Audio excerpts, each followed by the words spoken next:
This video is going to go over all the steps and processes we went through to build this Monte Carlo SS featuring Ddaudio. It will show all the steps we went through with wiring, building all the panels, and covering all the panels with upholstery. This system includes two 8-inch woofers imported enclosures from Ddaudio, also a Ddaudio 1000 amplifier, and a Ddaudio 4-channel. So stay tuned, this video is going to show you the step 2 process of this whole entire build, and there will be a step 3 process on the third video that we're going to be making here soon. So stay tuned.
Alright, so we drilled basically our holes right here and right here to install our snap balls. Basically, you want to call them snap pop things, whatever. So basically we will pull up on this side, pull up on this side, just like so, and then this piece will come off, and underneath here is our snap balls that we installed, the little snap pop things, so that this piece will just, you know, snap right into here and make it super easy to snap on. So that'll be nice, so that way we don't have to worry about any kind of problems with, you know, things popping off. And then this piece will just literally just snap right in, and then we don't have to worry about anything. So that'll be really nice. So this piece is almost complete. I've got to bodywork all this stuff back here. And we started making our templates out of paper and tape. That way both sides we could match up to look everything uniform. All right, we got our side panels, which they're not pushed all the way up against here because I can't hold them. I'll have to screw them. We have all those built, so we're gonna start building the top layers of those, each one of those panels, because they'll have their own panel as well. And then we'll start building the panels that go across these. So we got both of our side panels done, which is the bottom layer. We still need to make our top layers, which are going to be cut out with a middle piece with slots going down the sides of them. Worry about, hey, usually what those people like taking the country, yeah, when can I drop them off? Exactly. Bring the parts from the ground. All right, this is our piece right here. We cut everything out. There's actually dual pieces on here too. So we routed out the other edge. We're getting ready to cut this piece out. That'll be our inside part, and this will be kind of like our, you know, trim piece that goes around, and then we're gonna route all this edge as well. So this is what it looks like right now. All right, got both of the pieces routed with our 3/4 inch bit. And sorry about this gap, this actually goes up. So just, I'm not gonna sit here and hold it, but got that side as well. Everything's looking really good. We got some little spots that we need to fill because of the wood, but looking really good. Can't wait to start working on these plates right here.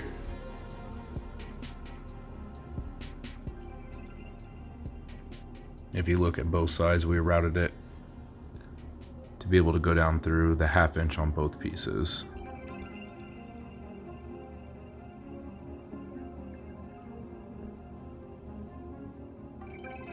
Okay, I'm cutting out my template to make for the amp rack. That's my small one, that's my big one. Cutting that out right now for our 2 amps, small one, big one, and I'll show you what that looks like when it's all done. Put it there. Template's made. Loveliness. Still gotta modify a little bit. Gotta cut it out of wood, but looks lovely. Oh, and then there's Dustin back there.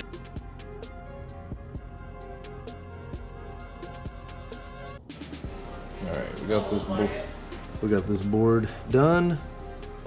Jesus, it took forever. Now we're gonna work on the panel that goes around it.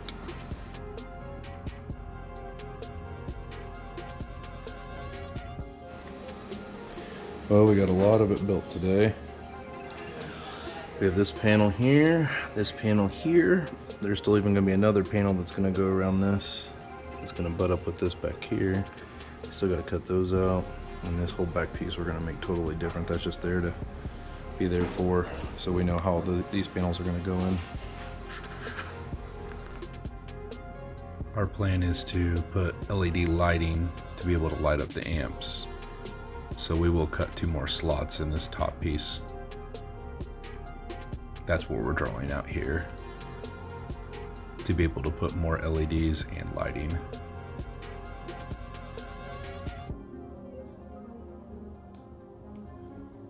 Here we're attaching our plexiglass that we've already routed out. We're getting ready to countersink our holes to be able to put our screws in.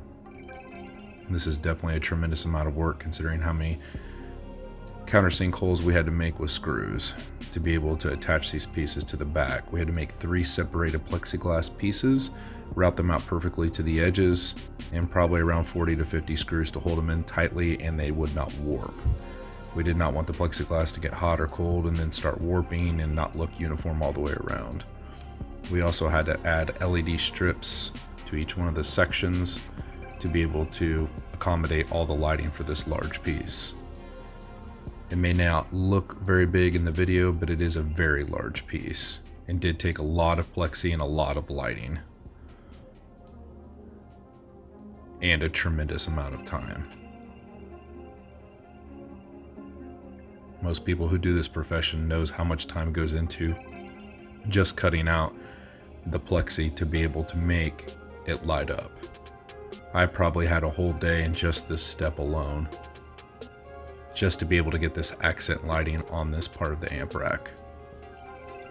And plexiglass is definitely not cheap, or if you want to call it acrylic.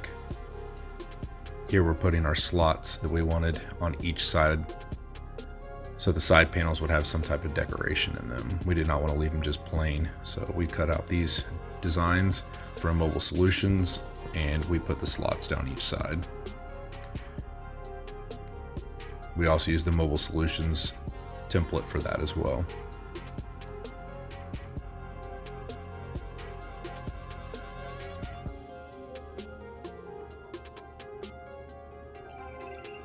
Here we're mounting our pieces back in using 4 screws underneath, using our top plate to be able to hide them so you cannot see the 4 screws. Everything that we did in this whole entire install, we made every separated piece to be able to hide all of our screws so that you could not see any of the attachments. So for every time there's a screw, there's usually a top panel to be able to cover that up. If not, we used the little pop balls or little pop pieces that would snap into place so it would hold it in. We did not want to leave anything where it was not secure, considering this is a race car. Every single part of this whole entire setup actually snaps into another piece or screws into another piece. So every piece is like a puzzle. You have to make sure that one is perfect or the other piece will not line up. We also had to make a lot of adjustments because this trunk is not 100% level or even straight. So a lot of these pieces had to be adjusted just for the offset of the trunk of how much it was off, because the bottom was never level. None of this trunk was exactly symmetrical on both sides, but we did the best that we could with what we were working with. Here we're making our side pieces to be able to cover up our screw holes to mount this large piece to the back panel. So we had to make 2 pieces just to be able to put our screw holes in and never be able to see the screws. This large piece in the back we ended up cutting into 4 different sections so that way we had a neat design that would go through and just not leave a large flat plane. One of the things I hate doing is leaving large planes where basically it just is a big open area and covered with leather. I hate that. So I try to make a design in every panel that I do. To me, this is artwork, and I want it to look the best that it possibly can be. Even if it takes me 10 times the amount of time, I want it to look the best that it can possibly be. I definitely do not like plain. That is the one thing I do not like. You can see how much time goes into cutting each one of these pieces out and then having to turn around and route them. Not an easy task for anybody, but even myself, this took me a tremendous amount of time, probably at least weeks, to get all these panels built. There's probably over 25-30 pieces in this build alone.